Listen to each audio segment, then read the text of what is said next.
This is Fight Fans Radio.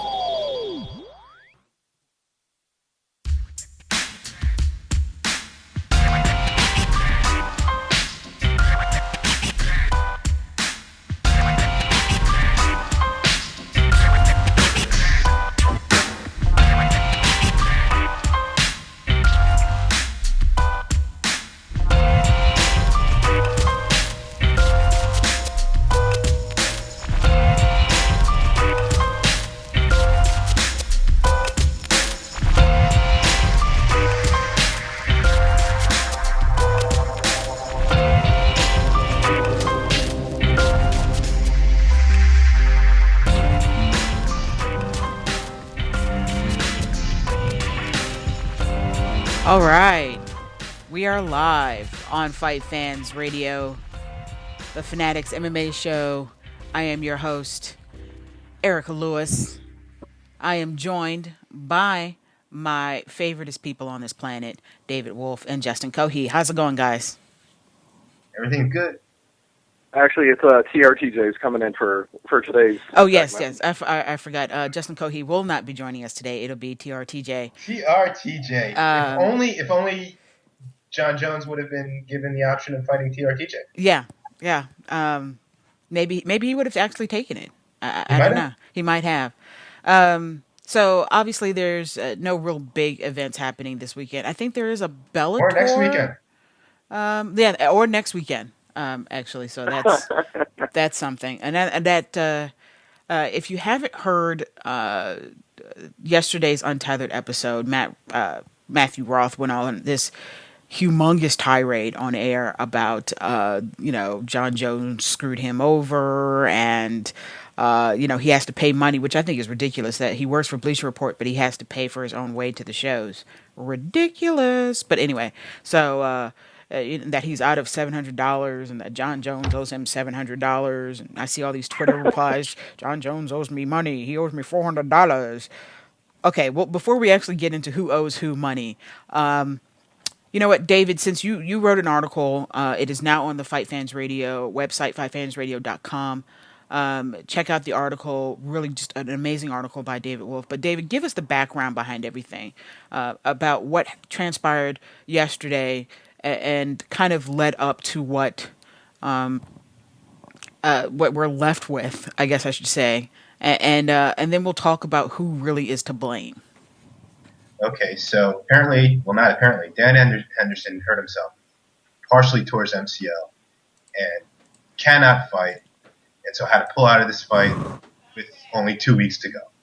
So UFC scrambled and asked Chael Sonnen to fill in for Dan Henderson, and Chael agreed. And then when John Jones was presented with the fight, Greg Jackson advised John Jones not to take a fight on such short notice. So John Jones turned that down. I believe John Jones said he was willing to fight Machida on that short notice, but Machida turned that down. Then the original announcement was that John Jones would be fighting Machida at UFC 152 on September 22nd.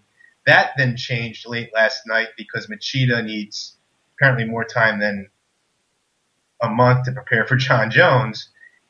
And really, that seems inexplicable for Machida to turn down a title fight like that.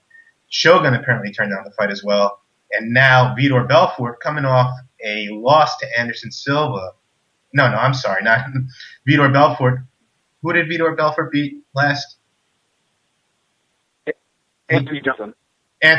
He's coming off the win over Anthony Johnson, but a loss to Anderson Silva not that long ago, 185. Vitor Belfort is now fighting John Jones September 22nd for the title. Now, UFC 151, which was scheduled for September 1st, has been canceled. Dana White, while talking to the press, then went on a tirade against John Jones, blaming John Jones and Greg Jackson for the cancellation of the show. I think he called Jackson a sport killer, and it was a real long Jeremiah against John Jones. So I guess that brings us to the point where I wrote my article, which gave my perspective, which is first, and I'll bring up Dave Meltzer said that John Jones here has listened to his advisors, and they've hurt his popularity. That might be the result, but I don't think it's John Jones's fault or his advisor's fault for advising him not to take this fight. But I look to Dana White as the promoter, taking his commodity here, John Jones, who is probably the second biggest pay-per-view draw that they have, and going public with this whole fiasco, the whole behind-the-scenes narrative that took place, when Dana White could have just as easily told all these guys not to discuss what had happened. No one's going to screw the boss there, just like nobody talks about salaries or anything. If he would have told them that they had to remain silent, they would have remained silent. It's practically a mafia. And instead of going out and basically burying his light heavyweight champion as a pussy and as a selfish guy who's to blame for a bunch of undercard fighters losing their paychecks, when in fact they're not even really losing their paychecks, they're delayed paychecks because all these fights are going to be rescheduled. So no one's really getting that screwed. And then Dana White blames John Jones. I think someone actually, one of the journalists asked Dana White about the oversaturation problem. Dana White poo-pooed that idea and continued to just blame John Jones for this fight for this card having to have been canceled. My point is, even if Dana White's right and it is John Jones's fault, he should never have gone public burying his champion and perhaps harming his drawing power. I mean, it's just a self-defeating thing, and it's just Dana White's ego. And really, he has poor impulse control. He should have gone out there, level-headed, and not said anything about this. But aside from that, I think it's absurd to even blame John Jones for the cancellation of this event, when the fact of the matter is, this was a one-fight card, like so many cards are these days. And it's not John Jones's fault that when the main event is scratched, the whole show has to be canceled. That's UFC's fault. That's UFC's fault for having too many shows and having paper-thin cards. We've seen that time and again, and here it's really come back to bite them on the ass. But I also pointed out in the article, you can take a look at what UFC 152 is now, which is a deep card. It wouldn't have been that incredible a card a few years ago when these cards were typical, but with the delay, when we have UFC 151 canceled, we now have a pretty deep show in UFC 152 with John Jones against Vitor Belfort, Mighty Mouse fighting for the flyweight title, and Bisping Stan. You have a pretty deep, 3-fight deep show where if you even did lose the main event, the show wouldn't have to be canceled. So to deflect criticism onto John Jones here and make him the scapegoat, I think ignores the larger problem, which is with UFC's growth, you have a dilution of the depth of these pay-per-views. And for a long time now, you've seen a lot of shows that rely on one fight. And here, the one fight, it fell apart. And I don't think John Jones is to blame for accepting Greg Jackson's advice when Greg Jackson said, don't take the fight. If Greg Jackson would have told him to fight, I'm sure John Jones would have. But I know that if Master Lloyd advised one of his fighters not to take a fight, that's the end of the story. So I don't even think he deserves a criticism for not taking the fight. And to call him a pussy for not taking it, to compare Chael Sonnen being willing to step up. Chael Sonnen has nothing to lose here. Chael Sonnen is coming off a loss to Anderson Silva, a sound defeat. He's got nothing to lose by being willing to step up. John Jones has everything to lose. He just signed the endorsement deal with Nike. He's the light heavyweight champion. If he loses his title, all that goes away. So the risk to benefit analysis here, there's hardly any risk, if any, for Chael Sonnen to step up. And there's a whole bunch of attendant risk with John Jones having to take this fight, which he certainly would have if Greg Jackson would have advised him. So I think all the heat that's come down on John Jones is entirely displaced. And with the cancellation of the show, it falls entirely on UFC. I couldn't agree with you more. I mean, you pretty much just said everything that I was going to say. TRTJ, do you agree, or are you angry about other things? No, I mean, I completely agree with what David's had to say. I think he wrote a really nice article, so everyone should check that out on our website as well. But at the same time, what kills me is that, I mean, we've talked about this before. I think one time we talked about it when Meltzer was on the show. It goes to this really strange, unnecessary hate towards John Jones. Yes, absolutely. There's like the three of us can sit here and have an intelligent conversation about, the risk reward, how many days notice he had, the weakness of the card, the oversaturation of the market and that sort of thing, we can sit down and have this conversation. But then there's people, sucking the Dana White teat who are just going nuts and being like, oh, John Jones, you're a coward, you're a pussy, I can't believe you're not taking this fight. Chael Sonnen's a man, he's a badass, he's stepping up, taking this fight. Let's be real. Like, for the most part, I think most of us agree that John Jones would beat Chael Sonnen. But like David said, the risk reward for him to take that fight, especially on 7 or 8 days notice, I mean, it makes absolutely no sense at all. But the same thing, it's like, we're not hearing anyone lash out at Machida for any of this. And I'm not saying he deserves it. I'm just saying it's really strange that, number one, Machida's not stepping up on 8 days notice. He was more deserving than Chael Sonnen of a title shot, given the fact that Dana White had already named him the number one contender. Machida took no damage in the Bader fight. He's already fought John Jones before. So yeah, he lost, but really he pretty much knows what to expect. So if you give him a month and a couple weeks and that sort of thing to figure out how to readjust his game plan, because some people have Machida winning that first round, so he can have some success against Jones. It makes no sense to me why all this hate is just falling on Jones. And Dana White even came out, I mean, not talking about the Nike sponsorship, he was like, well, John Jones is getting a little too big for his britches, he's making all this money, and guys like Jay Haran and all the undercard fighters here are not going to get their paychecks like they were expected to. I was like, well, Jake Ellenberger and Jake Haran got moved to the FX card in Minneapolis. I mean, they're still going to get paid. I doubt Jay Haran is concerned about pay-per-view buys, because I doubt his contract allows for that.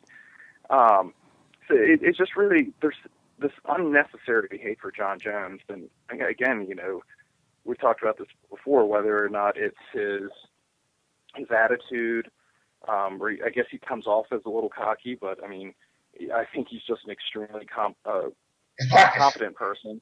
His blackness.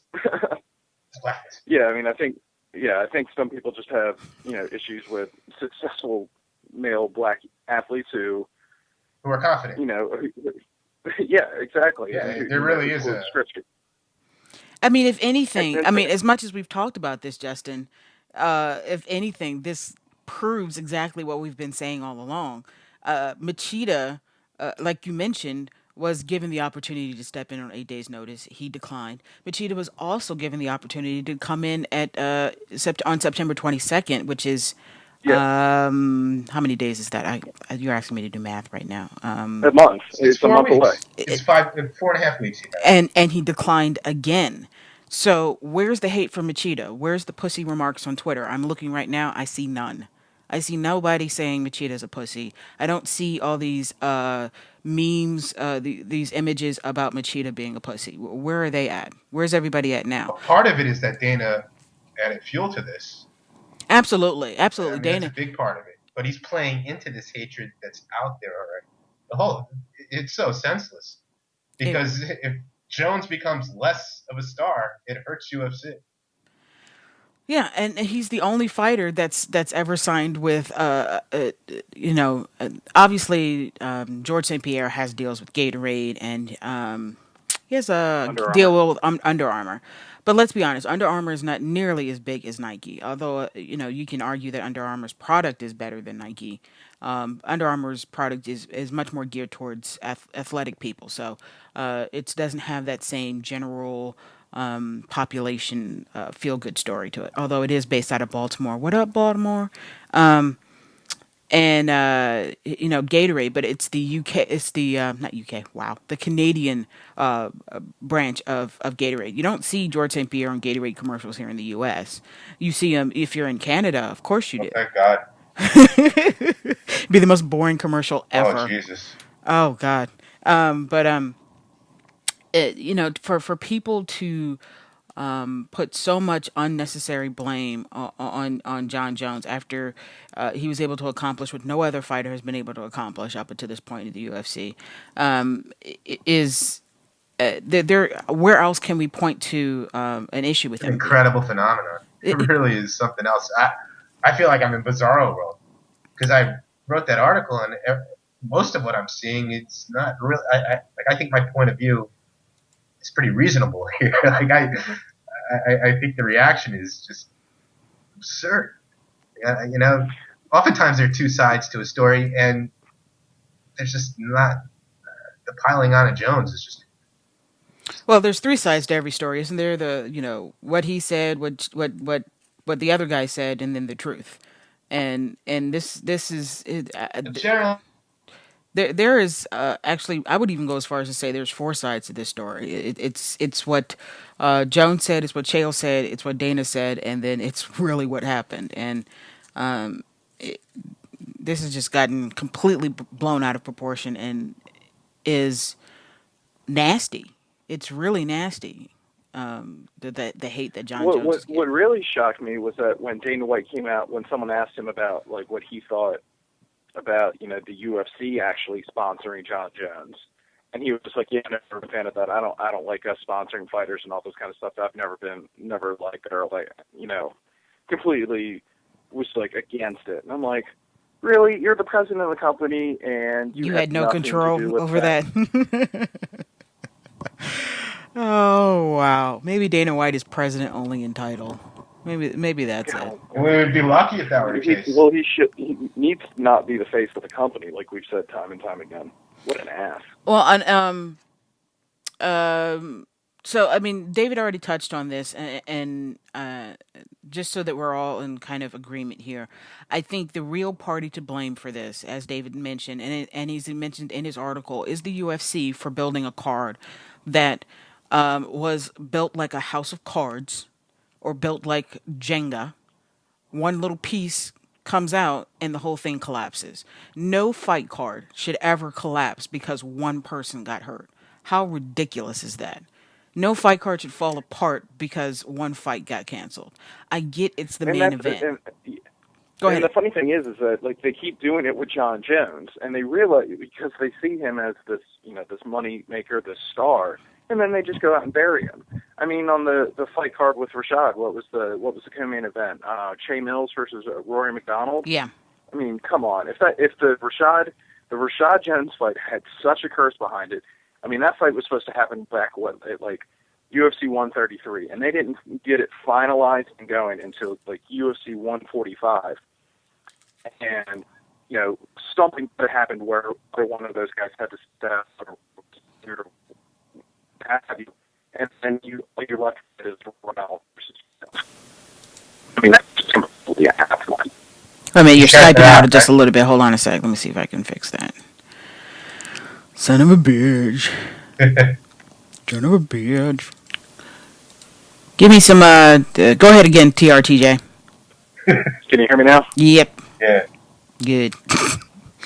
Fucking Verizon. Yeah, it's so these weak cards, these pay-per-views, 2 pay-per-views a month is one pay-per-view too many. First off, it's putting an unnecessary financial burden on your fans. Dana White is quick to question anybody's MMA fandom if they're not buying every pay-per-view card. He's quick to do that. The pay-per-view numbers are down by far because they're trying to spread it way too thin, and they're giving us these really crappy cards. And like Justin mentioned, UFC 145, the co-main event was Rory McDonald versus Che Mills. In what universe is that a co-main event? Like, the co-main event for a title fight should be a number one contenders fight. It should be top of the division fight. It shouldn't be or another title fight. Or another title fight. Hello, UFC 152.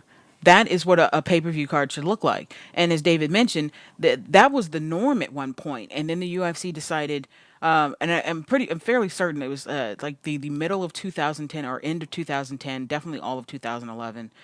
Somebody mentioned on Twitter that 2012 has been a bad year for the UFC. Let's be honest, 2010, 2011, and 2012 so far have been bad years for the UFC, despite the deal with Fox, which has not seemed to really help at all. We haven't seen the pay-per-view numbers really go up. If anything, the Fox numbers have gone down.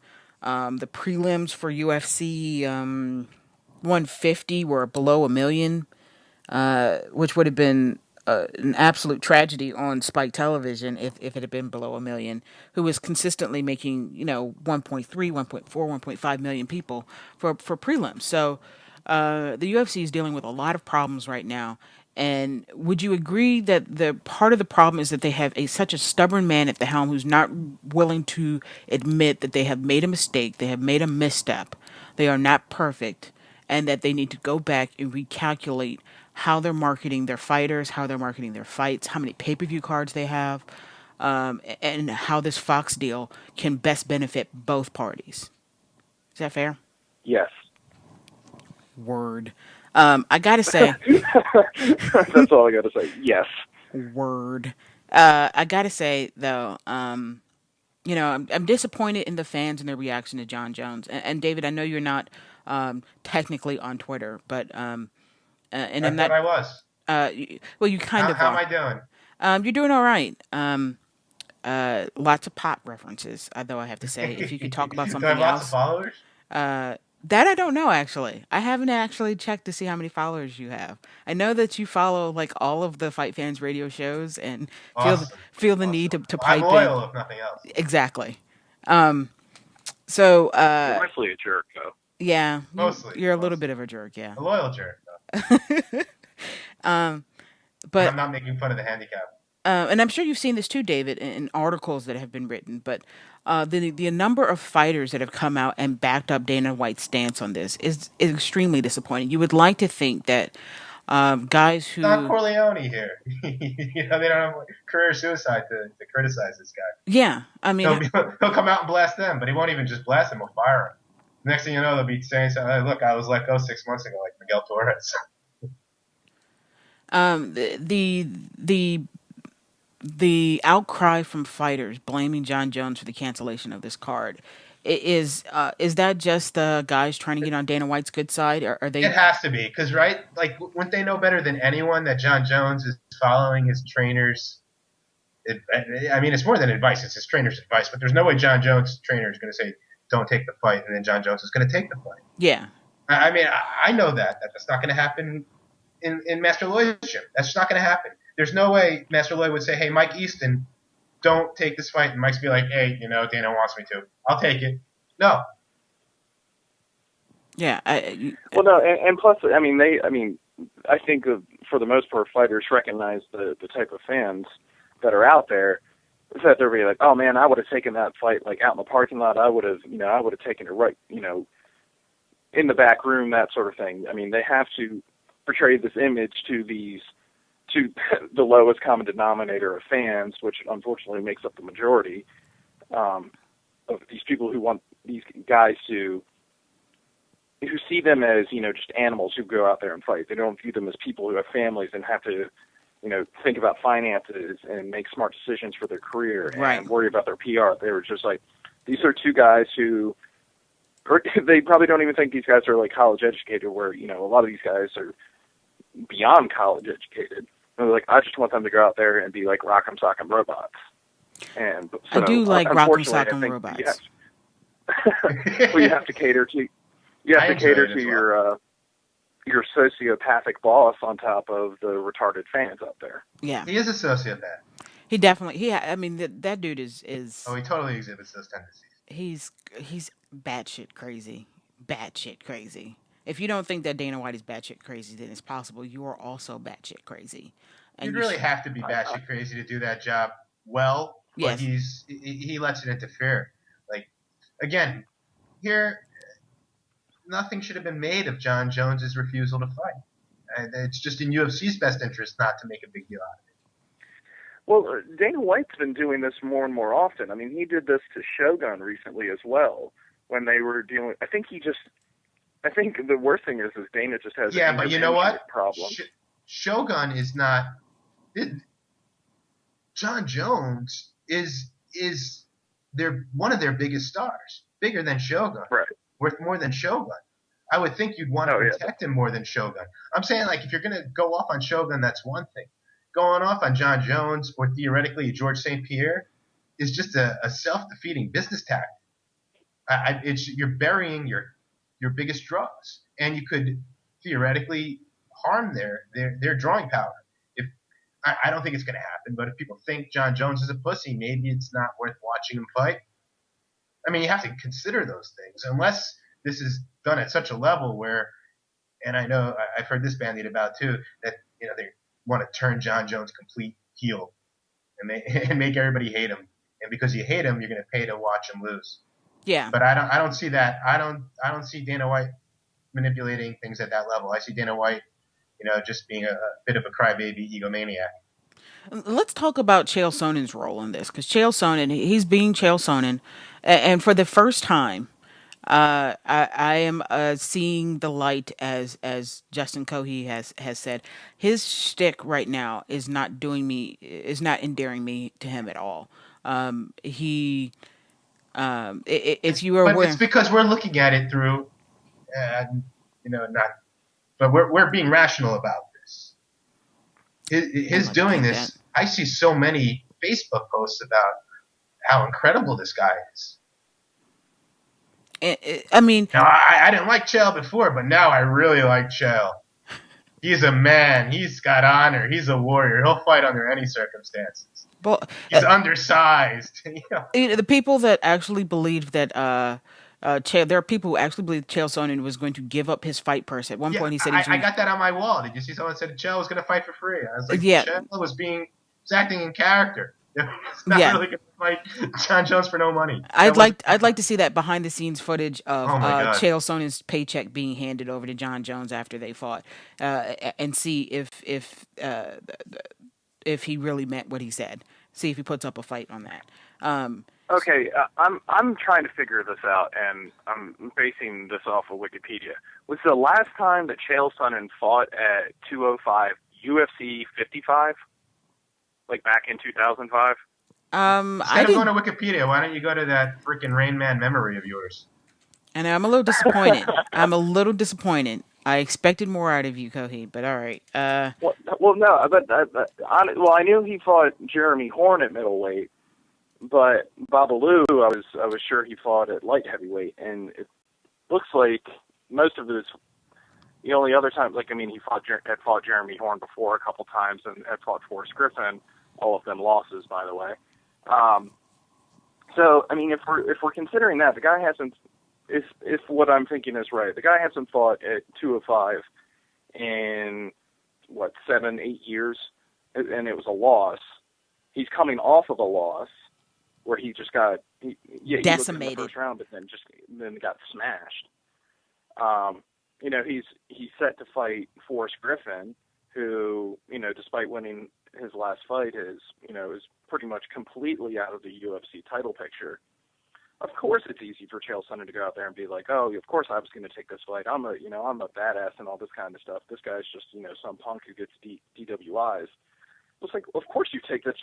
Like, you just lost your last title fight. You haven't fought since. You haven't fought at 205. You're about to get what probably is your fight against Forrest Griffin is, while it's not the most easy fight in the world, it's a very recognizable name, and it'll shoot you into a title shot with a win.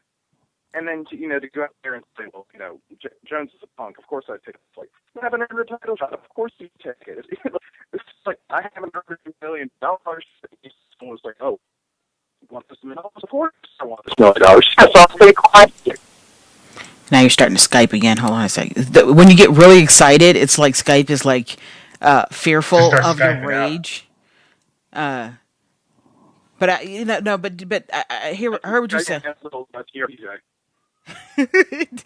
You need to tell TRTJ to calm it down over there. We need less TRTJ. Apparently, we need more Justin. You're absolutely right. I don't think people are so quick to call somebody a warrior. I'm seeing all of these posts on Facebook. I'm even kind of disappointed in D'Angelo for posting it. What happened to just taking fights? When you're the champ, you don't have to do that. Like, when you're trying to be the champ, that's what you're supposed to do. When your goal is to become the number one contender or fight or become the champ, that is your job. Your job is to take a fight. Take a fight.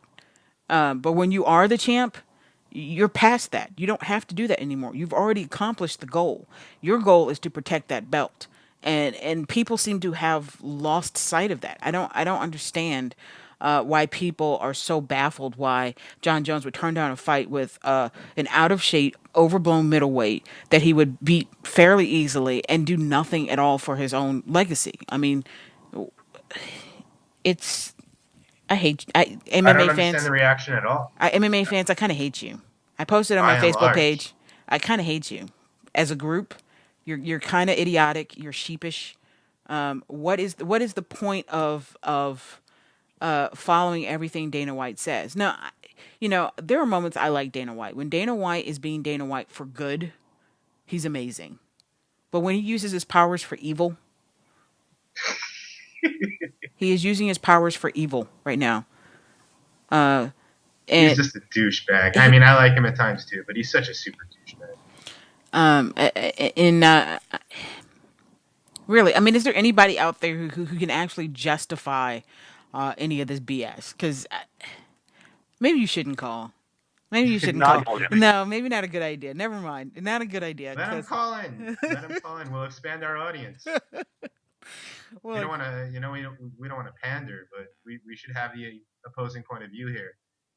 we really should. We really should have an opposing point of view. If you are one of those people who honestly believes Who that thinks John Jones has killed this sport, please call in. yes, there's 410-988-6525. Give us a holler.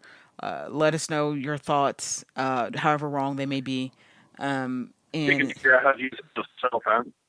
Now you're just Skyping out for no reason. I'm blaming you at this point, Justin. Yeah, you didn't even get excited there. That's what she said. And Justin, do me a favor. Call us right back. Call us right back. Is that okay? All right. Yeah, he was Skyping out pretty bad there. Yeah,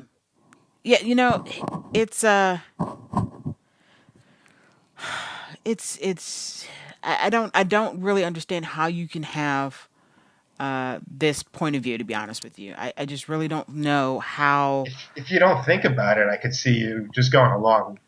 Going with the flow? With the Is that what story, this is? Yeah. But like if you think about it for a few minutes, like I really don't think that my article, is so radical a perspective. I think it's pretty obvious that, every point I made, I think should be obvious. Yeah. Justin, you back with us? Justin? Yeah, this is a liquor MMA fan who's texting us around this report. You're still Skyping out, like brother. a mofo. What is going on here? I don't know. I'm blaming Justin. Oh, snap. And then he hung up. Oh, he got pissed. DRTJ. Just like a Dana White fan. I know. Really? Stop it, Dana White fan. So yeah, what was I going to say? I was going to say something. It's all kind of like jumbled up in my brain now. Just yesterday was one of the most infuriating days I've had in a long while. I got so angry I wrote that article. Yeah. And I had just At talked like 8 to o'clock this morning. Justin. Give us a holler. I think that's when I emailed you. I'm writing something, Erica. You're writing something? Yeah. Justin, you still there? Can you hear me now? Yeah, it's still kind of Yeah. wonky. you're I don't know what's still- going on. David can't- sounds fine. You don't sound fine. Well, I'm in Delaware, so that might be it. Maybe that's it. Maybe it's Delaware. I don't know if blaming the state of Delaware is any more fair than blaming John Jones for I mean, but if UFC 151. But if you want to go along with that, I have no problem going along with that. if we're going to accept that kind of thing on a larger scale, why not? Why not? As a group, we're going to blame Delaware for a lot of things. Delaware, you're a pussy state. I know, not stepping up to the challenge. Not stepping up. Okay.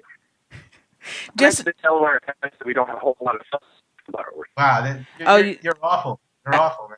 I actually understood him. You don't have a whole lot of cell phone towers. What's going on in Delaware? I mean, I know Delaware is the size of like a city block, but y'all should have at least 2 cell phone towers out there.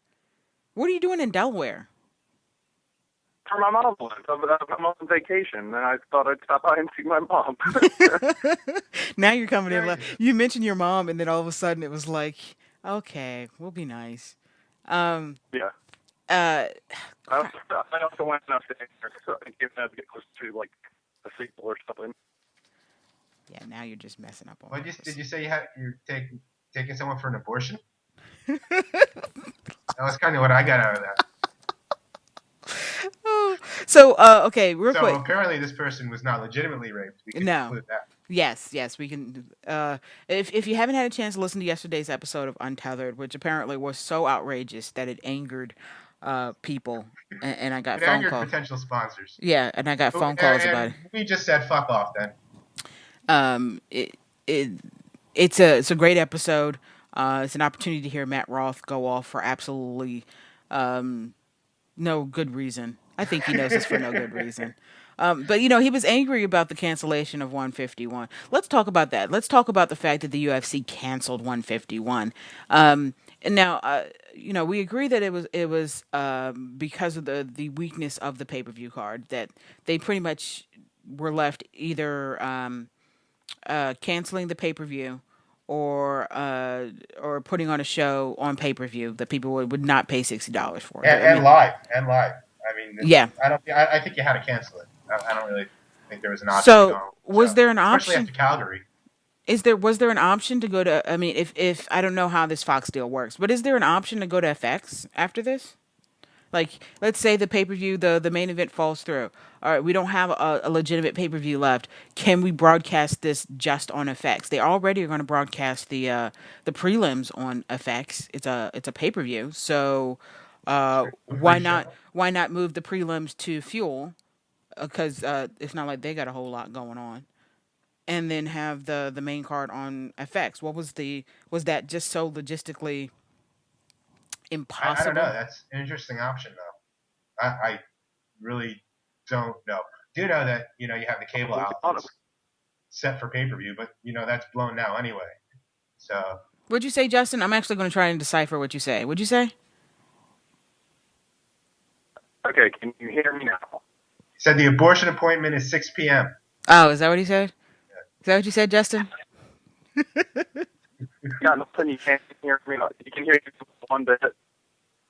All I heard was something about one visit. He's trying to talk her into having the baby, but she doesn't want to. Oh my God, this is awful. Justin, we really can't. Oh, then he hung up again. Oh, sorry, Justin. Call us on a landline if you got a landline, dude. Landline. It's that thing in people's houses. I know it's hard to believe that people actually still have phones in their houses, but we sure do. My mother is learning how to text, which is very scary. So is mine. That's great. I got a text from her the other day, never before. She's like, I'm in the quiet car. I was like, okay, welcome to the 21st century, Mom. Oh, hey, Justin? Okay. Yeah, you're still... You know what? Here, do me a favor. I'm going to hang up with you, and then I'm actually going to call you on our Google Voice, and that I actually might solve the problem. Look at me, thinking on my feet, being smart and stuff. I like it. I like to trick people. All right, Justin, I'm going to call you right back. He already hung up. Rude. I didn't even say hang up yet, and he just already hung up. I thought that was kind of rude. A little bit rude. So it almost sounded like the UFC went to John Jones and was like, look, Dan Henderson's hurt. We'd like you to fight. And Lyoto Machida has turned it down on 8 days' notice. But Chael Sonnen has decided that he'll fight you. And when John Jones said no, it seemed like almost out of a temper tantrum. They were like, you know what? Well, if you're not going to fight, then we're just going to cancel the card. I mean, isn't that almost how it kind of played out? Like, I feel like they had options, and they chose not to do it because they thought it was... I agree that turning it into a free show seems, on the surface, like an option. Yeah, I mean, it doesn't seem like it was really considered, but rather than just canceling the show, Although you have the problem with fans that bought tickets to this show expecting one thing and then getting a completely different product. Yeah. I guess you can allow them to get refunds if they wanted to. Yeah. Oh, Justin better pick up too. I'm gonna be real mad at him if he doesn't. Seriously, he knows you're calling. Is he screening the call? Who do you think it is? Justin? Hello? Justin? Yeah? Is that you? Or did I call the wrong number? Yes? Oh. No, it's definitely your phone, dude, because now you're like kind of like cutting off like we're in a bad He said he thinks that he has her convinced to have the baby. Congratulations. Congratulations to both of you. Can you hear us all right, man? I can hear you great. I was hearing me. Yeah. Yeah, no, Delaware does not like us. I don't know what that is. I think the state may be a little racist. And a little anti-Semitic. I'll just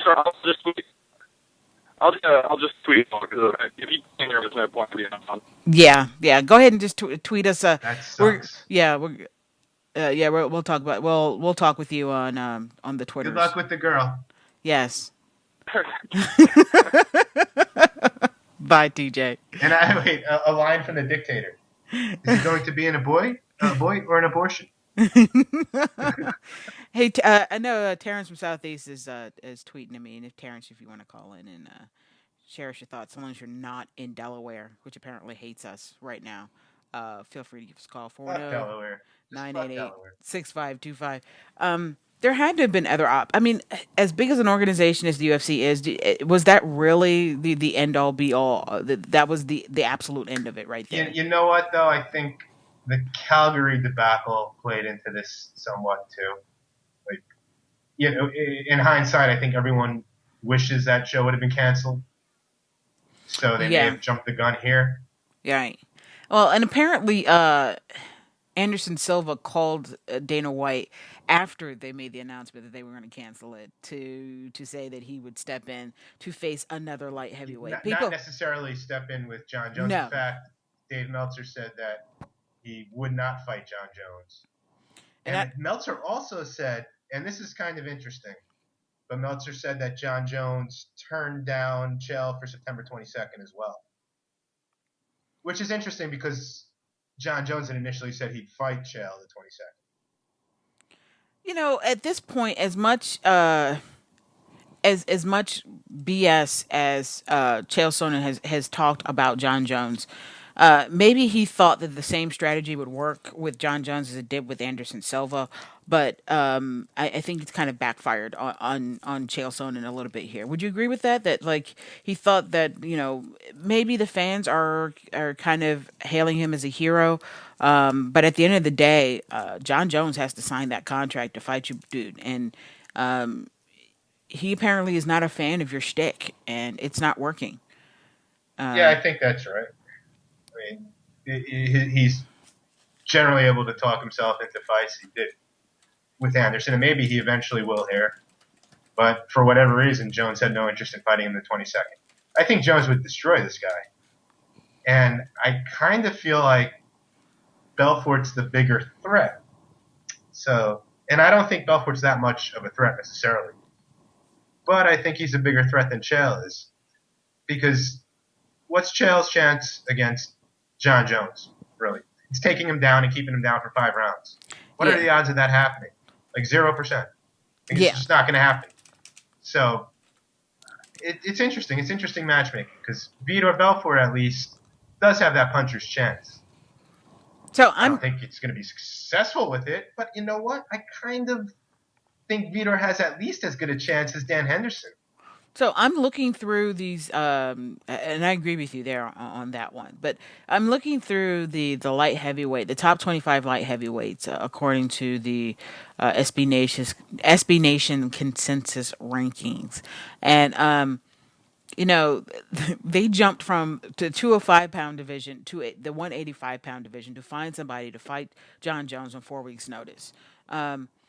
Was there another option out there? Was there somebody that they could have pulled it?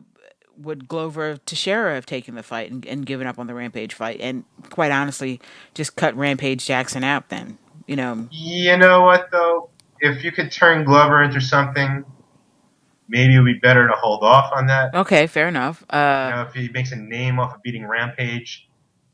Because the show's kind of going to die. There's a bottom level that John Jones is going to do against anybody, and I think that's probably around 450, 500,000. But if you can build these guys up, there's potential to do more. That's a good point. With Rashad, he did 700,000. So putting Glover in there now when he has no name whatsoever. So let's talk about how much this Strikeforce contract deal has screwed the UFC now. Because let's imagine this. We should even talk about Ronda Rousey last week. Oh yeah, we should. And the main event on the undercard, on the prelims. Yes. Tate against what's her name? Kedzie. Kedzie. Julie Kedzie. Yes. One of the fights of the year. To be honest with you, and I feel like I might. You said it was the best women's MMA fight you've ever seen. It is, but hands down, it was the best one. Right. It was incredible. It was full of. And Miesha Tate's got fucking heart to spare. Holy shit. And a chin. Definitely a chin. She took a head kick that would have knocked out probably every other female. That was some fucking head kick that she maintained her bearings and got that armbar, the ironic armbar. So Kohi was actually he's a few minutes behind us, but he was saying getting a light heavy down to 205 in 8 days is not likely, and I didn't even think about that, and that's a good point considering that probably most 205ers walk around 10 to 15 pounds heavier than that. Trying to drop that weight in 8 days, and very good point. Well, we're not. Thanks, Kohi. Yes. He's able to even think about that stuff while he's got all this abortion business. Yeah. Really. That's a lot to think about there. Seriously. I mean. His mind is heavy with a lot of things right now, and weighted down, and we appreciate that. And Kohi also mentioned that to reschedule everything on FX in that amount of time with sponsors, movies, TV shows, etc., would have been. I think that could be done. I think it could be because FX on Saturdays it's reruns and Transformers, isn't it? Yeah, seriously. Like their go-to. Get the movie off the fucking show, or put it on Fuel. Oh, isn't that what FX does when they have nothing else to do? They play one of the Transformer movies. They're like, we don't have anything scheduled. Quick, put on a Transformers movie. Did they show like Groundhog Day for 5 straight days? Yeah, they did. It felt like Groundhog Day when they kept playing it on exactly. Straight. I was like, did I just wake up to the same day? Holy shit! I don't know. That's a pretty good movie too. Oh, it's an amazing movie.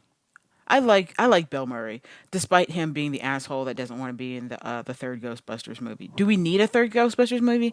No. Do I give a shit? No. I still want to see it. And I blame him for a lot of things. So first off, is Bill Murray holding out for the movie, and then for the video game, it was Rick Moranis who didn't want to do the video game. Like seriously, guys, get your shit together. Because let's be honest, none of you are really like setting the world on fire right now. So be happy for what you can get. It's a good payday. Who was originally not supposed to be in it? Because originally it was supposed to be John Belushi, and one of those guys replaced him. I don't know if it was Moranis or Bill Murray. But John Belushi died. If I had to go out on a limb and guess, I would probably say Dan Aykroyd. No, because Belushi and Aykroyd were coming off the Blues Brothers. They would have kept them together. Okay, so maybe it was Harold Ramis.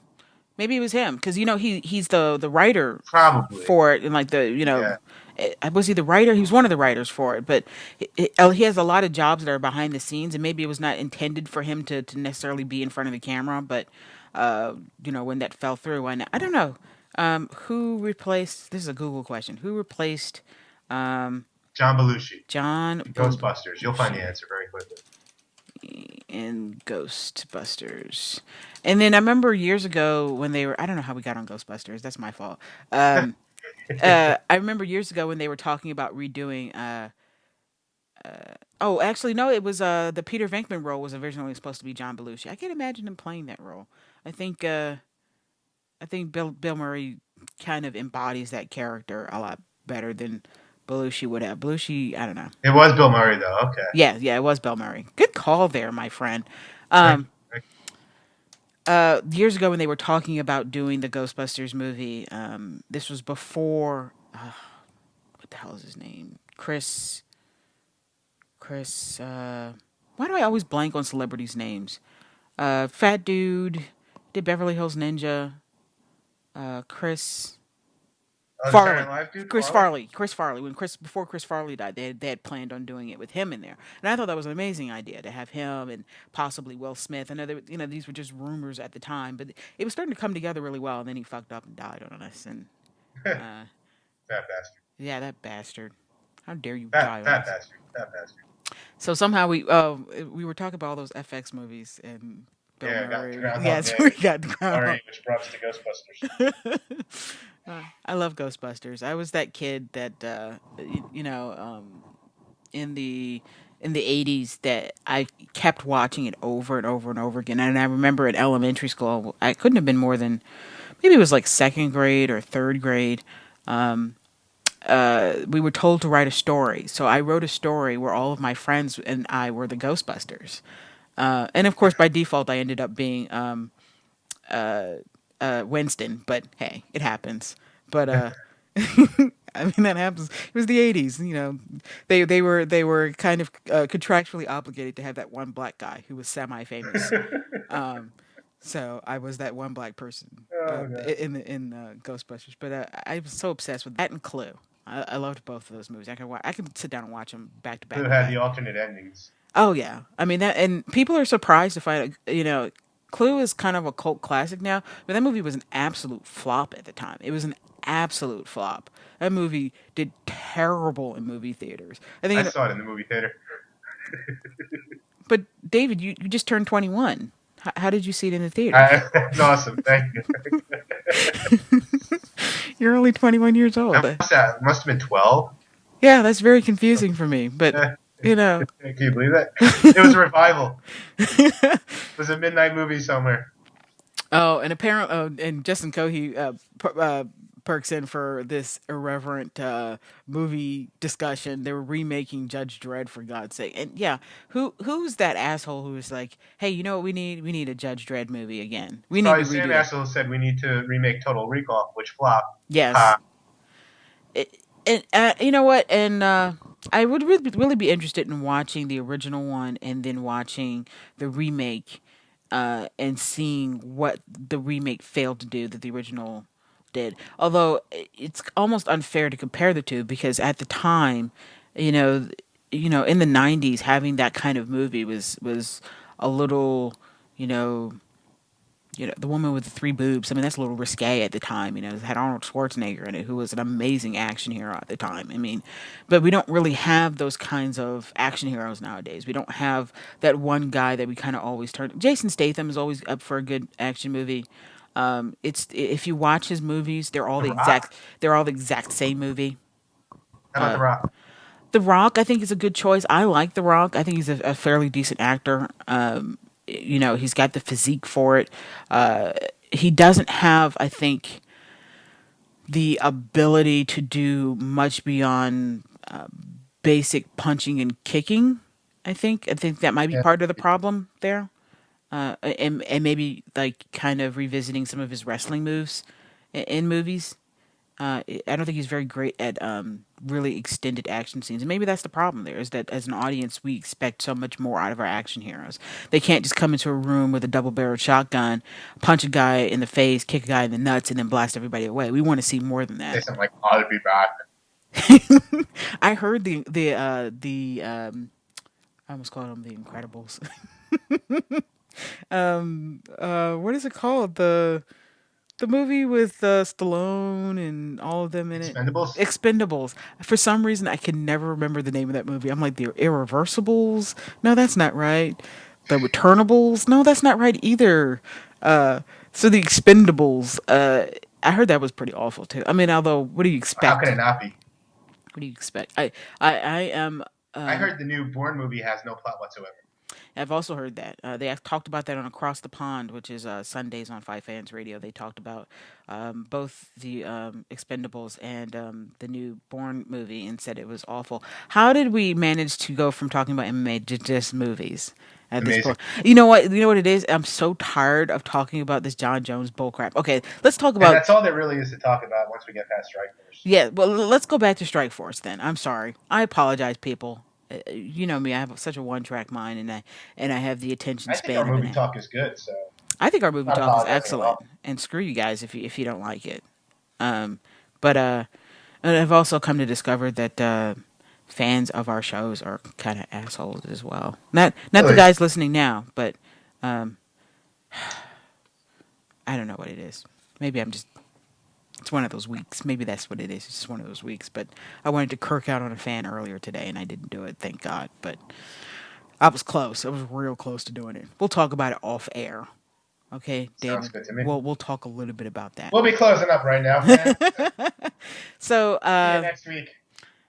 we were talking about Julie Kedzie and Misha Tate putting on Awesome fight. one of the Awesome best fight. WMMA fights that I've ever seen. And We now should talk that's about saying, how Showtime decided not to re-air the fight on the main broadcast. yeah, but they've always done that, haven't they? It hasn't always been kind that's of like their policy. But I mean, it's so stupid because the show ended early. I mean, you could have showed it after the main event. Clearly, Misha Tate, if Cyborg doesn't end up fighting, which it looks like she won't. Like she will then not. Misha Tate is probably going to be the next challenger again, or a challenger down the road. I mean, you have such a great fight, it would seem like a no-brainer to air it. And what would be the reason not to air it? There is none. There is none. There was all up to that, and no down to showing that fight. Yeah, but there's no reason. There's absolutely no reason to Ronda won again in one minute. You have plenty of time. You knew you had plenty of time even earlier because all the other fights ran fairly quickly as well. But, yeah. I mean, what do you want to first talk about the Misha Tate fight, or you want to talk about Rousey and then Rousey Cyborg? Let's talk about let's continue to talk about the Tate fight because What a great fight! What a great fight. I have to kind of preface this by saying I have never seen an Invicta fight card. That is my fault. Yeah, me too. I didn't see any of those fights. And there may have been fights on there that were amazing that I completely missed. I heard the first one was really good. So having said that, in terms of seeing women's MMA fights in Bellator, stage, though. in Strikeforce. When we Strikeforce, talk about fights of the year, like I'm sorry, but if it takes place on Invicta, that's not. You need the stage as well as the quality of the fight for me. Yeah, to be a really big fight. You can have a quality fight in your backyard, but it's not and gonna I be do here. constantly. You can have small MMA shows, and you could have a great fight, but that's not going to be the fight of the year, even if you stream it to 1,000 people, whatever.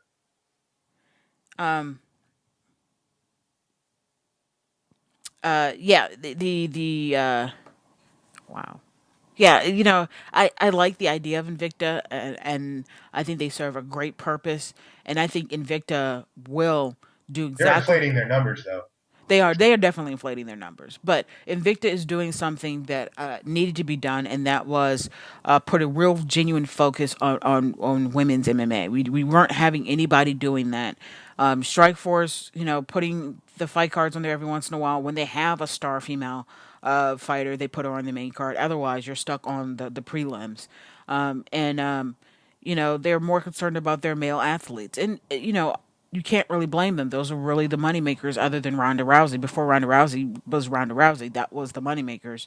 So, Invicta, I think, is serving a great purpose right now. But having said that, on a bigger stage, like David said, Strikeforce, that Misha Tate, Julie Kedzie fight was amazing. And Julie Kedzie was kicking her ass. I will give Misha Tate that second round. The second round, Misha Tate took. They were 1-1 going into the third. Yes. And then Tate was almost knocked out there. Yeah, I mean, before, and Kedzie, I knew exactly where Kedzie made the mistake. And when she landed that kick and Tate looked like she was almost out and she went to the ground with her. She followed her to the ground, yeah. That was the mistake. She should have waited. I know it's hard to resist as a fighter. You see a fighter down, you think that they're almost out. But as tricky as Misha Tate is on the ground, maybe when she first went down and did the initial barrage and that wasn't working, you should stand up immediately. But that's easy for me to saying as a spectator. I've never been in a cage to fight per se. I mean, I've been in a cage to look around. I thought it was very nice. again, that's easy for me to say because I am not a fighter. I have no intentions of being a fighter. I have trained, so at least I have that the little feather in my cap. But no, I wasn't there at the time. Whatever. It was. But again, fantastic fight. Definitely should be up for thus far in 2012. Should be up for fight of the year. I know people are saying that the someone on Twitter told me that fight of the year is still definitely Korean Zombie and not Dustin, Poirier. What is his first name? It's not Dustin, is it? Yeah, it is. Okay. That was a good fight, but I think this was a better fight. Well, here's the thing. When the fight started, it was a surprise that Korean Zombie was stomping him the way that he was. But after a while, it was pretty obvious that was the fight. That Korean Zombie was going to win that fight. That Poirier had nothing for him, and that Korean Zombie was just going to just dust him for the rest of that fight. What I think makes the Kedzie Tate fight just a little bit better in my mind is that Tate was getting her ass whooped in that third round. I mean, whooped. And in that first round, she got whooped, and she couldn't stand with her. She managed to get her to the ground in the second round, was not able to finish it in that second round. She did not look like she wanted to come out for that third round, knowing they had to start standing, and for a good reason. I don't like using the word luck. You know that. We hate using that word luck because she trains for that. She trains to get herself out of difficult positions. But having said that, that armbar was a gift from Julie Kedzie. I think Kedzie made a mistake more so than Miesha Tate, deployed a strategic game plan. I really, really like the fact that Miesha Tate was able to overcome that adversity. Will she be able to do that against Ronda Rousey a second time around? Let's talk about that once we get to the Ronda Rousey fight. What did you watch the rest of the card, David? Yeah. It was a fun little show. I thought it was a bunch of fights don't amount to much, but there was a really, really very scary knockout. That one punch knockout from OSP. From OSP to TJ Cook. Yeah, Cook TJ, was tired. His head landed on the mat.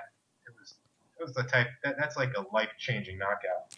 Cook was very, very tired, but and I feel like OSP is getting a lot of praise for his performance in that fight, and he should not be. He looked awful in that fight. TJ Cook should be a fighter. OSP should have been able to come in and dispatch with, but he had a hard time getting rid of him, and he ended up in trouble a few times in that fight. And maybe it's because Strikeforce has led us to believe OSP is better than what he is. And wasn't that impressive at all when you think it was a good fight? It shouldn't have been.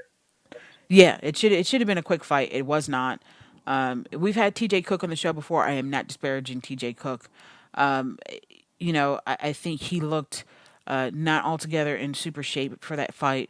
I think TJ Cook should, not being his trainer, and again, not being a fighter, just based on his physique, maybe he should look to drop to 185. He might have better luck at 185.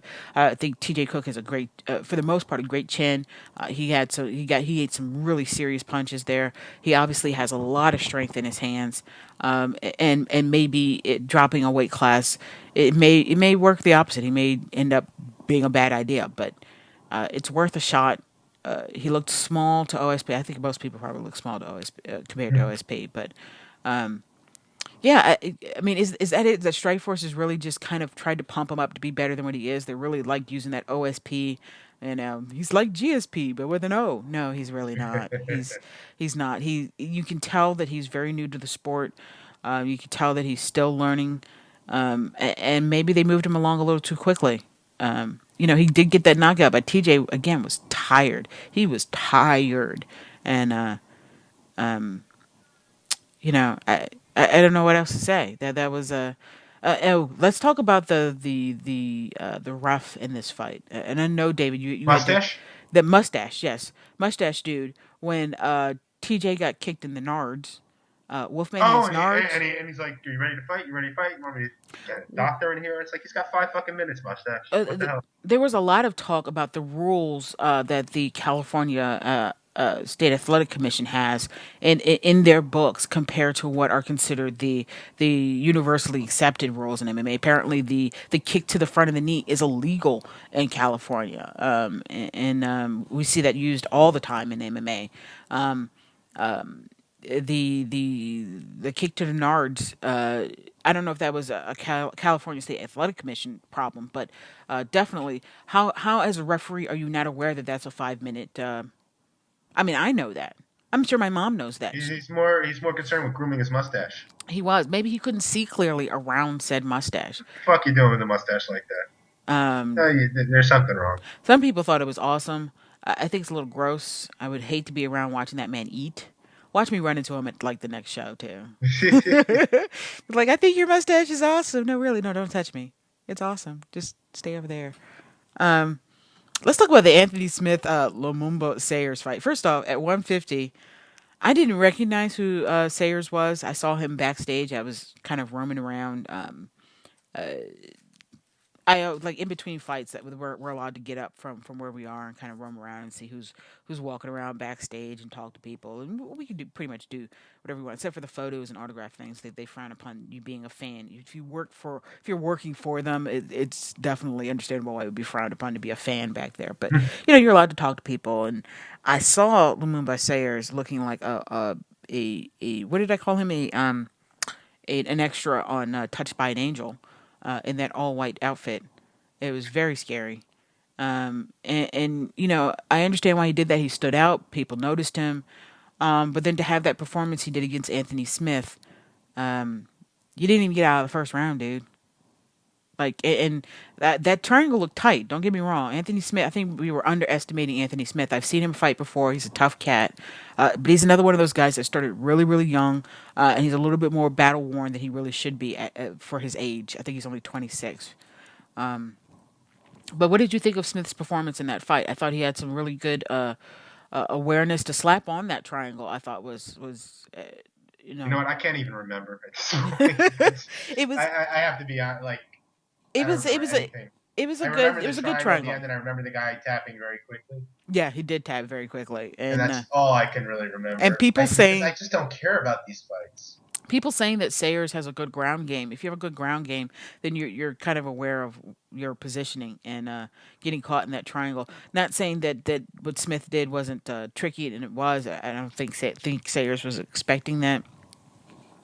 But he didn't even try and get out of the triangle. I don't think he knew how to get out of the triangle. Saffiedine and Bowling didn't put on an extremely entertaining back and forth, in my opinion. It was okay. Yeah, it was not. You didn't miss much. I like Roger Bowling. I think Roger Bowling is a tough kid, and Saffiedine has some fairly accurate strikes, but he's not a very exciting fighter. So it was only an okay contest. I'm not saying it was a bad fight. We've seen much, much, much worse. I'm looking at you, Czech Congo. But it didn't stand out to me. Jacare Souza. Hell yeah. I am all about the Souza. I'm all about the Jacare. He is amazing.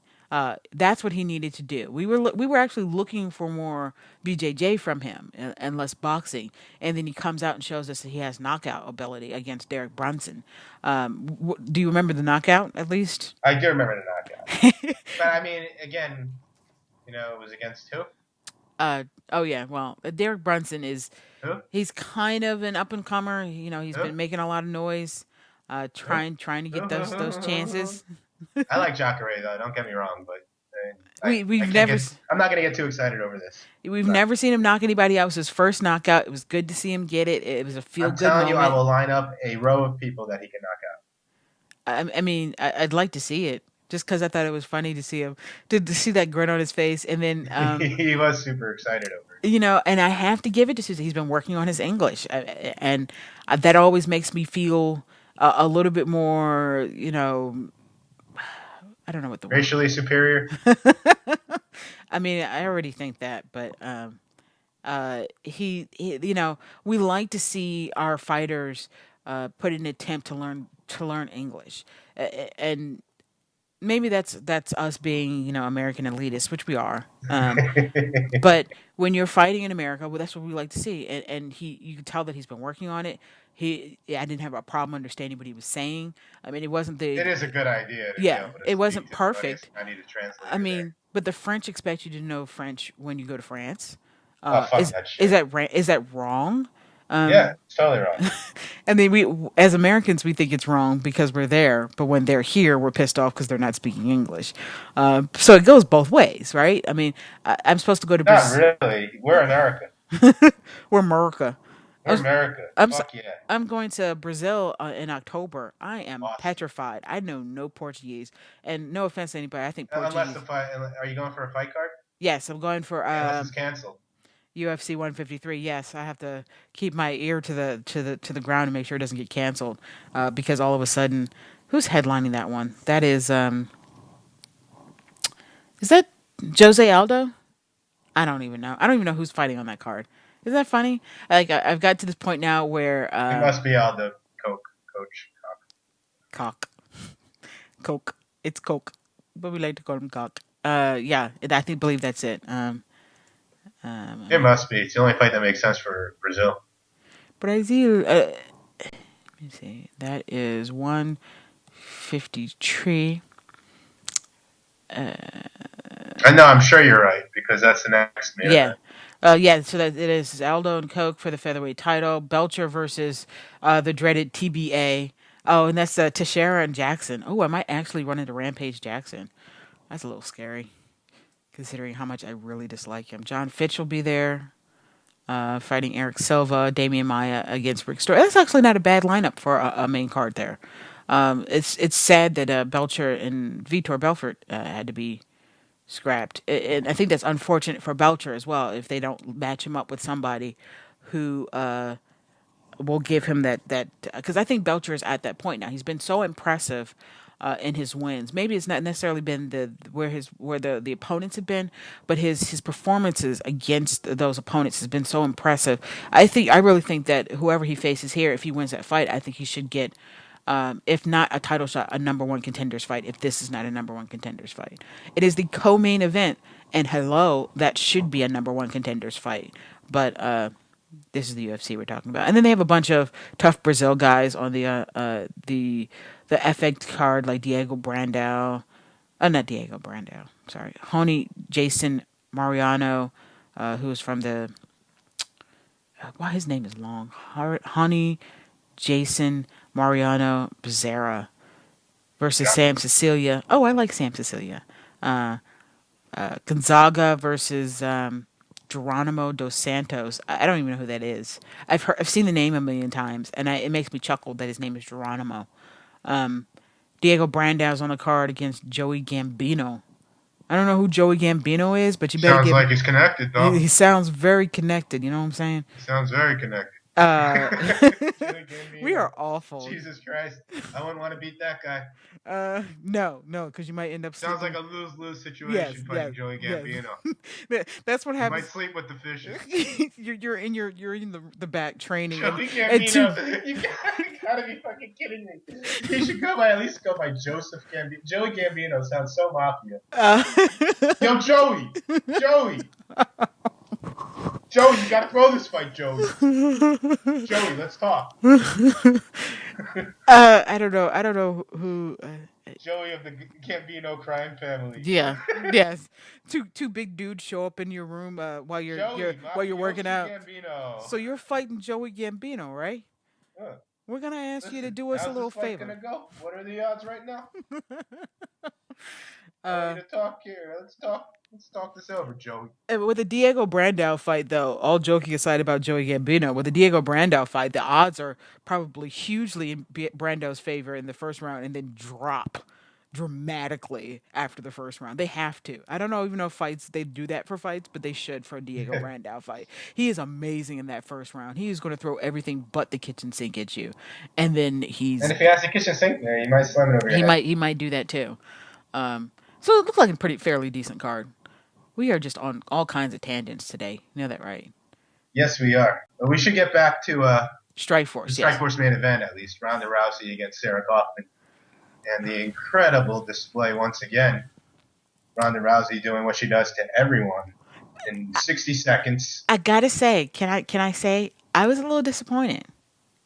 Not that Ronda Rousey won the way that we knew she was going to win, and I can't really say that I'm disappointed in Sarah Kaufman because I think what Ronda Rousey has over a lot of her opponents is they don't expect her to come out and bull rush them like that. Now they should. That's kind of been her thing lately. So expect that she will bull rush you as soon as that bell dings. She is running at you full speed. But 54 seconds. A little long. A little. I mean, it was kind of You thought it was what, 30 anticlimactic. seconds?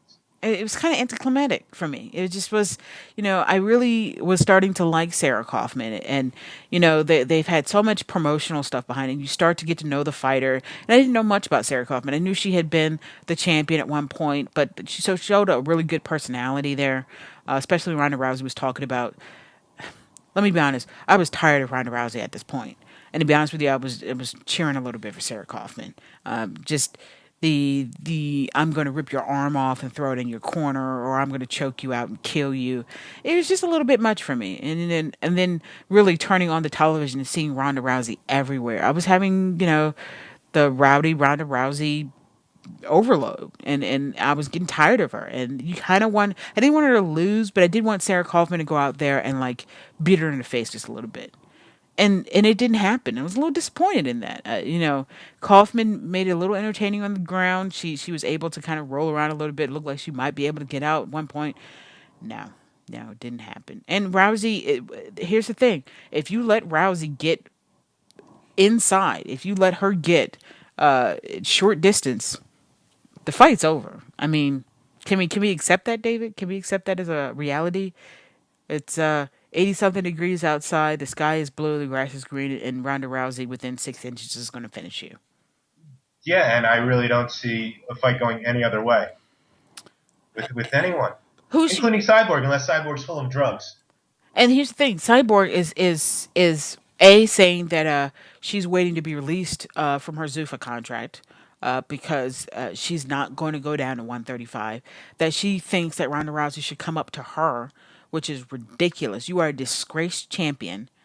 Disgraced. Exactly. Zuffa is the one that eliminated that class. They had Rousey go down to 135. You got a bunch of idiot fans talking about how Ronda Rousey ran away from Cyborg to 135. There was nobody at 145. Zuffa eliminated the weight class, and then Cyborg failed the test. And that's only symptomatic of something that we've known she's been doing the whole career, because you can tell easily. Really, you can tell with women. And a point I want to make is that when you have a clean man versus a man on steroids, it's one thing. But when you have a clean woman versus a woman on steroids, it's essentially a man versus a woman. And that's what you have strewn throughout Cyborg's career. So all these people that are on the Cyborg bandwagon still, I just got to laugh, because none of those wins really mean all that much. And a Cyborg not on drugs is going to get destroyed by Ronda Rousey. And a Cyborg not on drugs should be able to make 135. I agree with you, and I actually, and then there's another story behind this. I don't know if you read this or not, David, but Cyborg released a statement saying that she'd been removed from the arena by the California State Athletic Commission. Well, she made a scene at the weigh-ins that wasn't really publicized, but she made a big scene, a scene that was compared to what Clubber Lang did with Rocky in Rocky 3. Oh my God, seriously? Yeah, she made a really big scene at the weigh-ins. So I guess they may have been a little worried what was going to happen, and especially when she challenged Ronda Rousey to a parking lot fight. Yes, and here's the thing. Here's apparently what did happen. And again, I was not there. I didn't talk to these sources, so maybe this is a lie too. But apparently, it's there is she was claiming that there is a rule with the California State Athletic Commission that if you're a suspended fighter, you can't be within a certain distance, or you can't be in the arena, or whatever she was trying to say. And apparently what it was that Zuffa had asked her to go back to the seat that they'd given her. That's what it all boiled down to, that was not the seat we'd given you. Can you please go back to it? And I don't know how this all got blown out of proportion, but Cyborg is really coming off looking kind of not even like a bad guy, kind of looking stupid in this whole situation. The refusal to go down to 135 to fight Ronda Rousey when, she lost some of that muscle mass that she built up. She probably could make it. And challenging Ronda Rousey to a parking lot fight. I don't know. It's gotten really ugly, and it's gotten to the point where I don't think we're ever going to see that fight. So, where does No, we may not. It may be like Mayweather Pacquiao. where does Ronda Rousey go from here? Who does she fight next? I might even have to look up Strikeforce. Maybe you make another fight with Misha Tate, and I know Misha Tate actually said she doesn't think she's ready for it, but I'm not sure who else you can build up. Unless you're just going to go. And no matter what, it's basically sacrificing someone to a 60-second fight. Even Misha Tate's probably going to lose again in that kind of fashion. But, Misha's coming off a big win. And at least it was a great fight for those who actually got to see it, which is really not that many of us. Right. But what do you really have there? You don't have anyone that's been built up. You don't have anyone coming off a win that means anything. When you think about it, it would have been better for Kedzie to win. Yes, as a matter of fact, I was going to mention that I actually would really like to see Kedzie versus Rousey. Although it's obvious Kedzie's Achilles' heel is the submission. She was beating the piss out of Misha Tate, and I don't think anybody expected that. You could have made a Kedzie Rousey fight had Kedzie won that fight, but what about fighting, and that's what happens. What about Liz Carmouche? She's been kind of making a little bit of noise lately. I don't know what her record is right now. I'm going to look it up. Liz Carmouche. And we should also mention that the show was a big rating success. As relative as that is for Showtime, it was the best rating since Fedor against Dan Henderson, I think. No, Fedor and Bigfoot. Fedor and Bigfoot. I'm sorry. Yeah. And that's with a main event that lasted 1 minute, and main events that last considerably longer than that build an audience. So if this fight would have gone to the second round, it would have done even better. And that's with really Ronda Rousey and Sarah Kaufman played her role, but this was Ronda Rousey. Again, like you said, like Liz Carmouche, you could probably throw Liz Carmouche in there. Yeah, she's on a 2-fight win streak. Although one of those fights is against Ashley Curry, who I don't know who that is, but her last win was over Caitlin Young. You put her in there, it's going to be, okay, who's the next girl to get armbarred very quickly? And that's maybe the selling point at this point with Ronda Rousey. Look at this. Can anyone stop her? Everyone knows what she's going to do. Here we have another one. And you can probably do decent ratings again. Just push it the same way. I think for the most part, everyone, and even the way they promoted the fight, it was all access Ronda Rousey. It was all promoted around Ronda Rousey. You had some insiders thinking that Sarah Kaufman had a chance, but I think by and large, most, the massive fans are like, okay, here's someone that Ronda Rousey's going to armbar very quickly, which is exactly what happened. What happened Am I wrong? Yeah, no, I mean, it is. I think people thought that Sarah Kaufman would be able to actually hold her off a little bit longer than what she did, which is to say absolutely zero. What happened to Amanda Nunes? She was like a hot commodity for a few seconds. She's only got 2 losses, one to Alexis Davis. She's coming off a win again Invicta. She beat Julia Budd. Yeah, she beat Julia Budd. I can't answer. I think you could, at this point, if it's not going to be Cyborg, really just create anyone, build her up for the fight. The expectation would be that Ronda's going to win. That's what you'd have to go with. I don't think you could really build a serious challenger for her aside from Cyborg.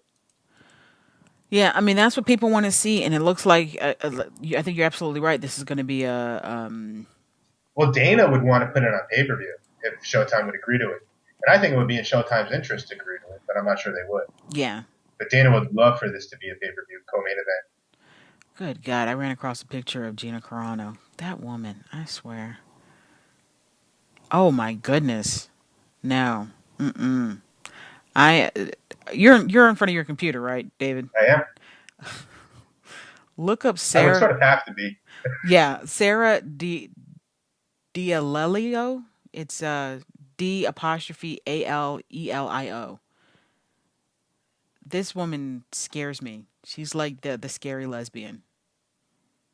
And if she's not a lesbian, then she needs to figure out that she is. Because that is just scary. Oh my God. She already fought for Ronda Rousey, though, right? Yeah, she did. Oh, you're right, she did. Oh God, she's scary. Huh? She lost by armbar. Who would have Everyone's thunk? lost by armbar. Who would All have you have to thunk? say is she fought Ronda Rousey, and they, amateur and professionally, every one of those fights is ended the same way. You know, wow, that is a scary looking chick. And her nickname is Yeah. the Monster. That was not a compliment, sweetheart. You should not have adopted that as a nickname. I would actually like to see Kedzie. If Misha Tate doesn't want to do it, I say put Kedzie in there. It's You know, I don't know if it's that big a deal if you just build her up. Does it really matter? Like I said, I think it could be almost anyone. It's kind of hard, someone coming off a loss, but there are limited options. yeah, exactly. And at this point, the beggars can't be choosers, right? Am I right? Yeah. We were going to talk about one more thing, weren't we? Were we? I don't know. Oh, hold on a sec. There is a Bellator fight tonight. So, Oh. if Is you're, it on ESPN? I don't know where it is. I had no idea. It's on MTV2 and Spike. Uh-oh. And it's headlined by Marcus Galvao versus Luis Nogueira for the bantamweight tournament final. And Attila Vey versus Travis View for the light heavyweight tourney final. And then a bunch of guys we've never heard of before. And more guys we've never heard of before. And more guys we've never heard of before. Wow. Real Really? quick, before, yeah, pretty much. I mean, but if you're in the mood for watching some fights, Bellator most of the time delivers at least entertaining fights. And a lot of that is because these guys are not very good. So the fights are going to be more entertaining, quote unquote, because somebody's getting knocked out or choked out or tossed across the cage. But, if you're looking for something to watch, Bellator is 73 is on tonight, MTV2 and Spike.com. So real quick before we start to close up shop here. John Del Bruges signing his first pro fight. Awesome. Did you know that? Did he sign his first pro fight? I saw his status update, so I did. So, I mean, that's pretty exciting. He's fighting at Operation Octagon, I believe, in October.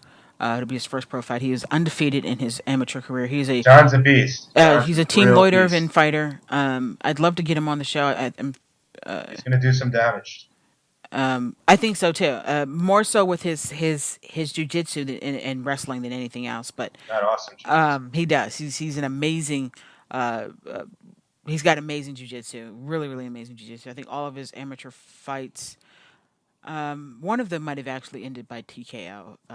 But he has been very successful in kind of transitioning from a sports jiu-jitsu mind to MMA jiu-jitsu, and he's got some great coaches at Crazy. He's out of Crazy 88, which is a Lloyd Irvin school. So I really think he'll make a mark on MMA as soon as he gets accepted to a big stage, and I think that'll probably happen sooner than later. I imagine he'll take his time, because that's what he's been doing. But he'll take this professional fight. I hope that his next step will be taking a fight in Shogun Fights, because I think that he's more likely to get picked up from there.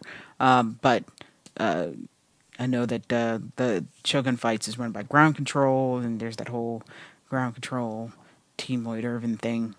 It's a local thing.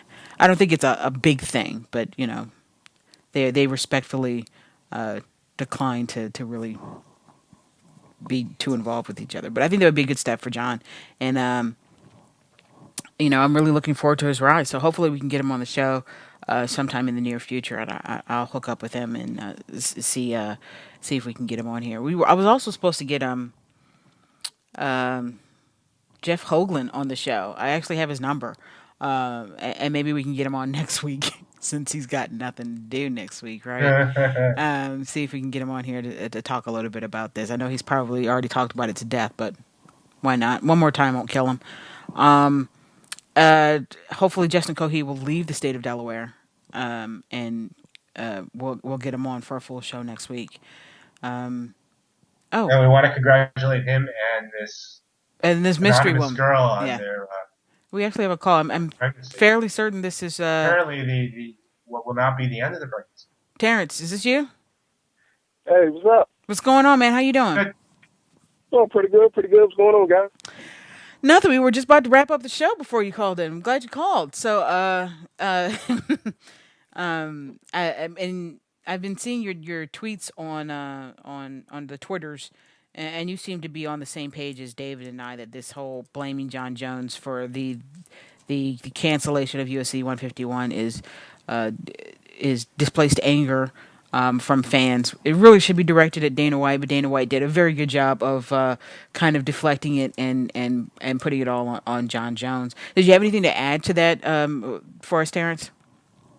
Yeah, I mean, basically, how I look at it, it's like, he held a media press conference or whatever, and at the time, instead of him just, saying the event was canceled because we couldn't come to agreement on a fight, and Dave, in wrestling terms, he just right out, he buried John Jones as a champion, basically just squashing him at the same time, where when he does fight again, nobody's going to want to order the fight because Dana basically called him a coward, and you don't do that to a guy that you're looking to lead you for the next 5-10 years.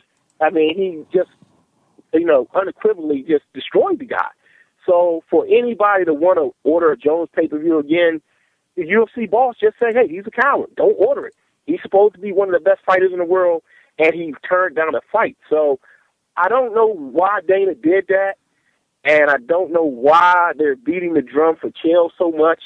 And as I said, Chael lost his last fight. And it's so much clamor for this guy to get a title shot where he's 0-2 in title fights in Zuffa. And he's the first guy up. I mean, it's just appalling.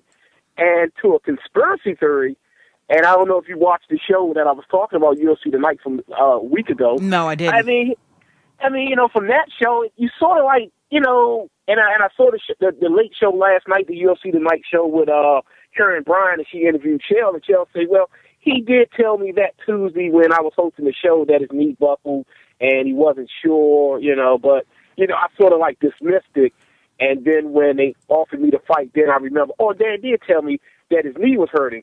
And if you put all those events together, when Chael started tweeting to Jones and calling him out, it started around the time when Henderson appeared on UFC Tonight. So, to me, it's a lot of, moving parts with this thing that, sort of like Chael already knew Henderson wasn't going to fight, and he was baiting Jones all last week to come to this, conclusion. So it seems like more to me that they already knew that Dan was hurt, and they tried to, basically put it on Jones to say that, hey, you got a storyline already built up, you and Chael on Twitter, we can sell this. And it just seemed like moving parts was put in place last week, and this week it all blew up in their face. And I have no respect for Dana White right now because you don't call a guy out, say he destroyed the card, say he's selfish, he's spoiled. Basically you got a couple of suits now, you're making money, and now you don't need us.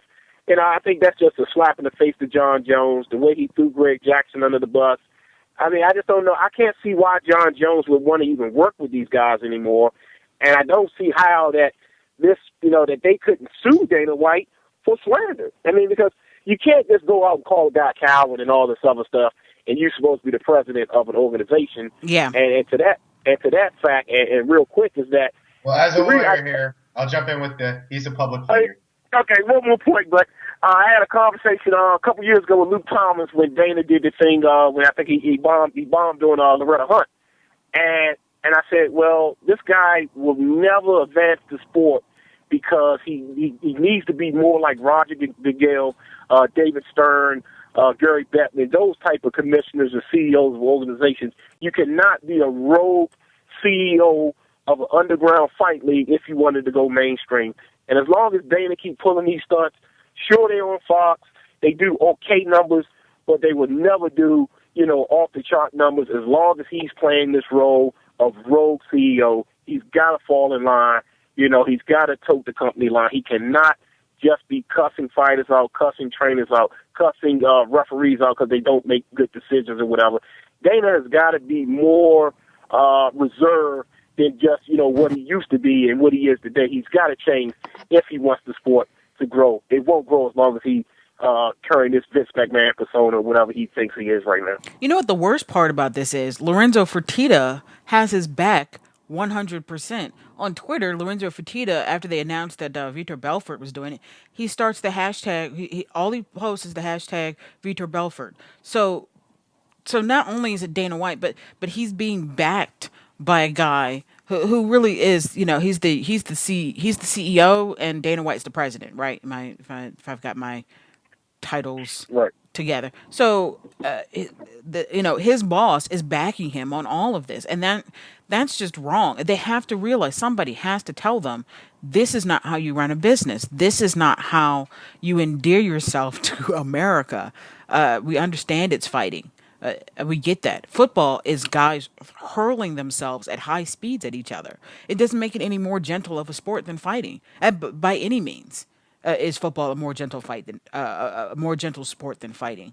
But they managed to not.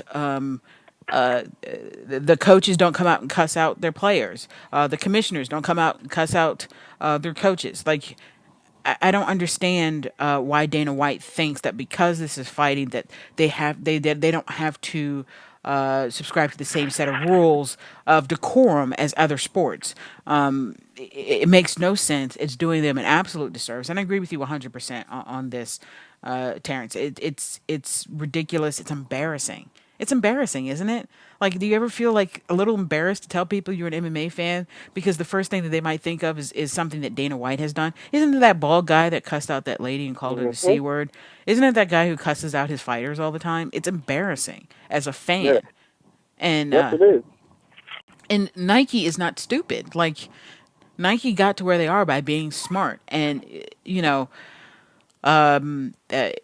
reference some of the things that Luke Thomas brought up yesterday when he did I think they call it the tee-to-teat on bloody elbow between him and Nate Wilcox. Nike has endorsed plenty of spotty fighters. They endorsed Michael Vick as soon as he got out of prison. They couldn't wait till he got out of prison. They endorsed. And I'm just going to sound like an idiot here because I can't remember the player's name, but DUIs and all this other kind of crap. So, that is not a problem for them. When Jones got that DUI and then they came out with Nike saying that Nike was going to sponsor him, people were like, "Can you imagine why Nike would want to sponsor a guy who got a DUI?" Really? Like, out of the roster of sports people they sponsor, you really think that his DUI is going to keep him from getting sponsored by Nike? No. But having the president of the organization that he works for cussing him out and calling him a pussy and saying that he's a coward and that he's a brat and he doesn't care about the sport, that might affect it. That seriously could affect his sponsorship deal and future sponsorship deals for fighters with large companies. Do you think Reebok's going to come in after this and want to sponsor a fighter with a guy like this behind it? I mean, sorry, I got a little rant there, but it does. It's infuriating, and the infuriating part is that nobody can talk to Dana White. Nobody can tell Dana White anything. He knows better. What's his answer to everything? Well, I got this sport here to where it is. We've been doing this thing for 15 years. Yeah, and you know what? Your peak was in 2009, and ever since then you've been on the slow decline, despite such a blockbuster deal with Fox. You are on a slow decline. You can't be that blind. You can't be that stupid. Is everybody a yes man at the UFC? Is that what this is? Everybody's a yes man there? Nobody's willing to walk up to him and say, "Hey, dude, things are not working out. You need to change something." It's not everybody else. It's you. And nobody is willing to do that because he's Dana White and bipolar and possibly schizophrenic. And what else did we say that he was, David? Sociopath. Sociopath. And Short man complex. short man complex. I don't know. I don't know. It's frustrating as a fan because I think we can all see, we can see the UFC becoming, not as big as the NFL, but becoming that kind of iconic organization. People forget the NFL is an organization, just like the UFC.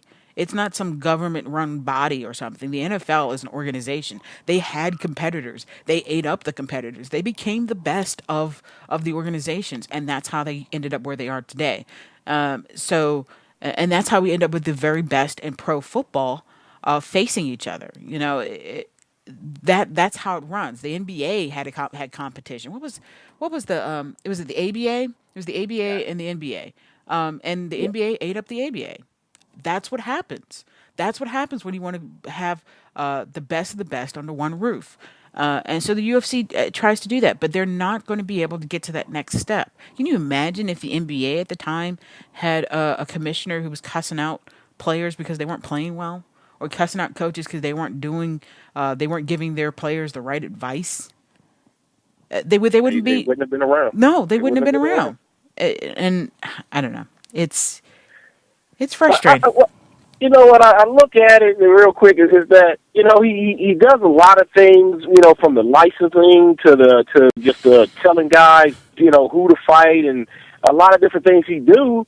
He's taking a lot of that from Vince McMahon, and I think Dana needs to get off of that Vince McMahon ego tip. He needs to understand this is a real sport, but a lot of things that they're doing recently, it's just real suspect of. Certain guys get title shots, certain guys get this, certain guys get that.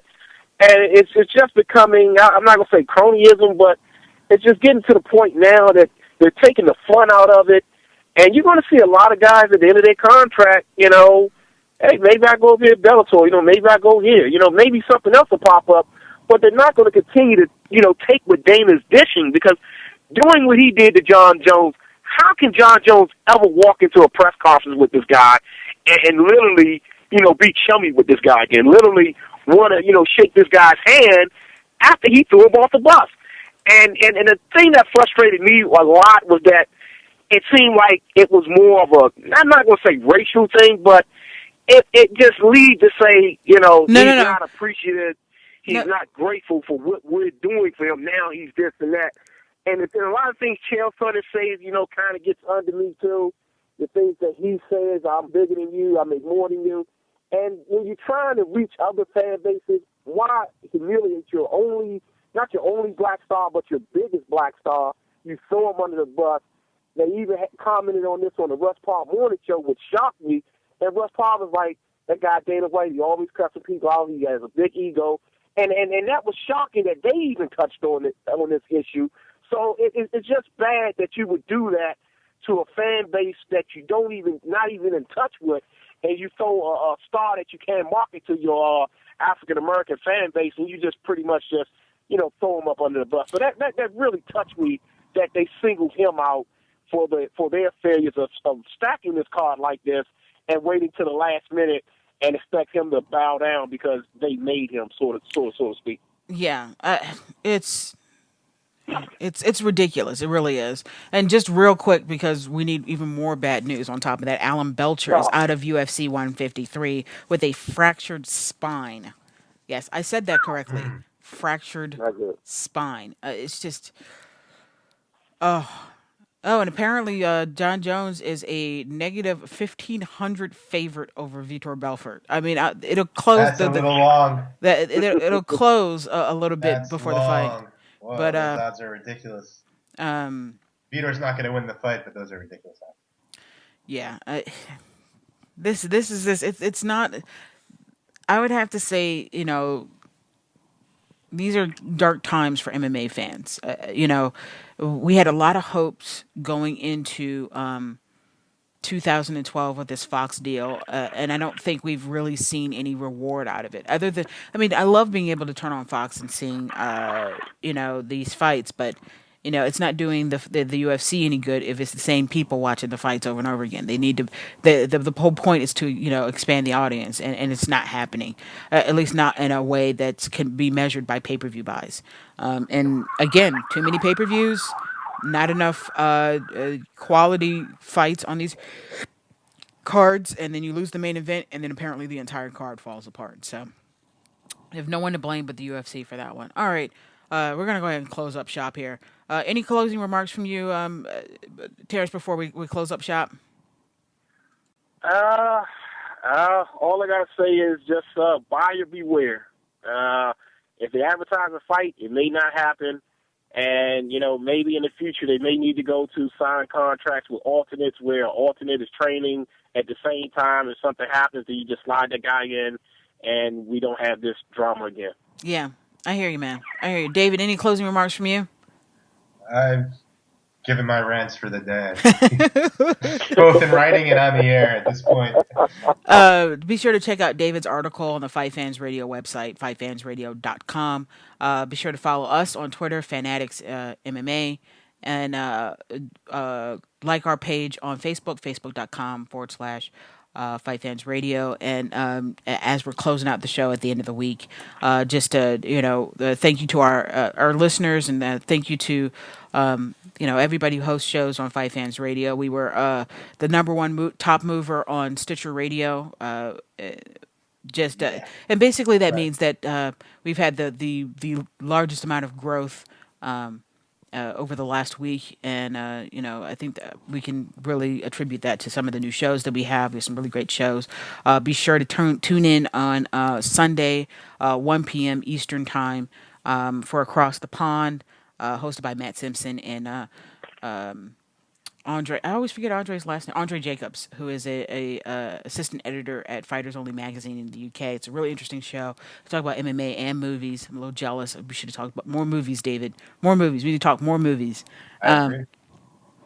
And then the Low Blow has officially started airing live with us, and they are Thursdays at 10 p.m. Eastern Time. And don't forget to check out that other sports show. They cover all kinds of sports. They talk about MMA. They talk about everything. And they are West Coast dudes. And that is Wednesdays at 9 p.m. Eastern Time. So we have a lot of really cool shows. We have some more shows hopefully joining us. And we're just moving on up, guys. So thank you again to everybody. And we will check you out next Friday. Originally, I wasn't going to be here because I was going to be going to Vegas, but that's not happening anymore. So I will see you guys next Friday. David and I will see you next Friday. Terrence and I will see you next Friday. And hopefully TJ can show up and not be in Delaware, where apparently they only have one cell phone tower, and he's on the complete opposite side of the state, despite it only being the size of a city block. So thanks to everyone. And we'll see you next week, Friday, 5 p.m. Eastern Time on the FanAddicts MMA show here on Fight Fans Radio.